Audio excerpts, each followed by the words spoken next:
Hey everyone, this is Hunter Satterfield, one of the CPAs and partners here at Kane Waters and Associates, as well as a member of our investment committee. As always, I am joined by one of my fellow partners and the head of our investment committee, Brian Bortz, and then also the managing director of Tectonic Holdings and Advisors, Brad Sanders, who is joining me as well. This is your December and 2021 market update. For the entirety of 2021, we saw domestic stocks, using the S&P 500 as the index, go up about 28.5 to 29%. Global stocks were up 18.2%. Domestic bonds were down 1.5, and then global bonds were down 4.7. So, what we've talked about on these videos throughout the entirety of 2021 is sort of this bumpy ride up. We have talked about the path of least resistance being up, and we did in fact see that in the market. And Brad, I want to come to you first as we sort of look at what did happen in December. We had a lot of volatility sort of exist there in the month. Can you talk a little bit about that as we wrapped up 2021, and then also some of the short-term things that you're seeing in the market as we kick off 2022? Yeah, sure. Thanks, Hunter.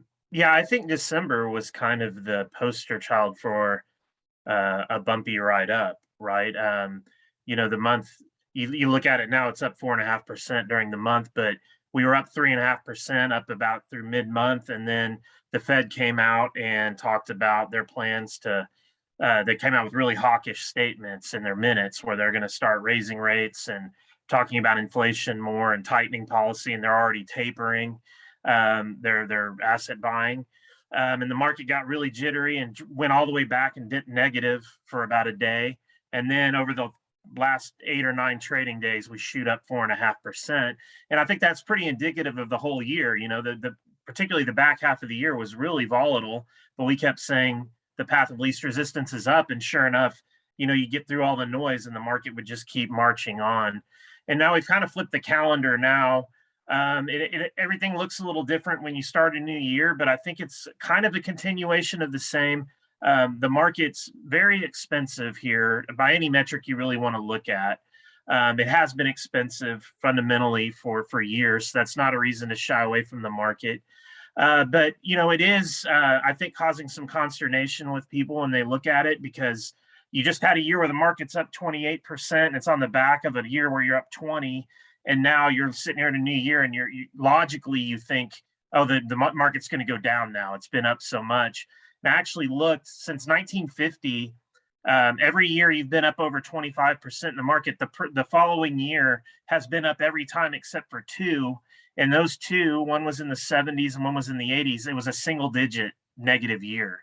So kind of counter to logic and how you might feel and start getting trepidatious. When the market's up 25%, it's good to stay around. The market kind of keeps going up. We do have the Fed saying they're gonna tighten policy. We have COVID stuff going on. We do have an expensive market, and we started off the year volatile. We do continue to think the market's got some legs here, but it's going to be continue to be volatile. We actually had our best performance in the back half of last year when the volatility came, is when we really gained relative ground against the benchmarks and really added some of to the top line numbers. So I think we should go ahead and embrace the volatility, let our managers do what they do, and not worry about it. Certainly don't let it talk us out of the market at the beginning of the year. Yeah, that's great. And I think, Brad, a lot of the things that you say are what Brian and I are already starting to hear from clients. So Brian, I want to come over to you very quickly.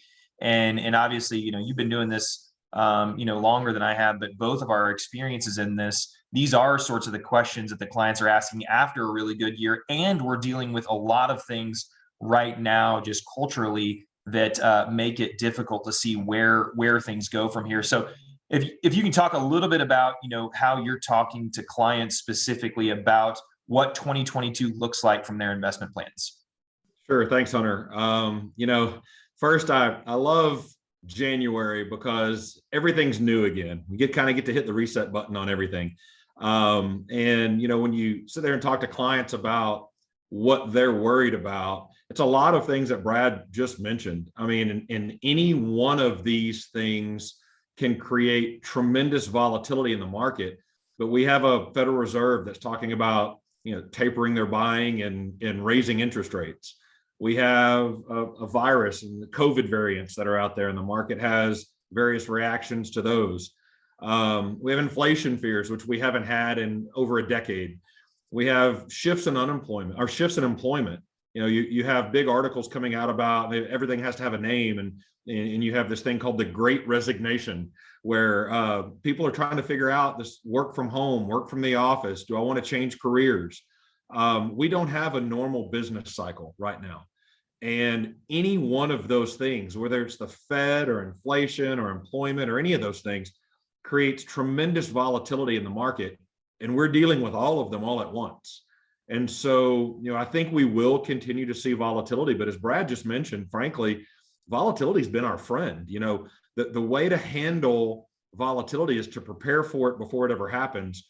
And I think that we've done a really good job of that for our clients, and just showing them that puts them at ease. So those are the conversations that I'm having right now.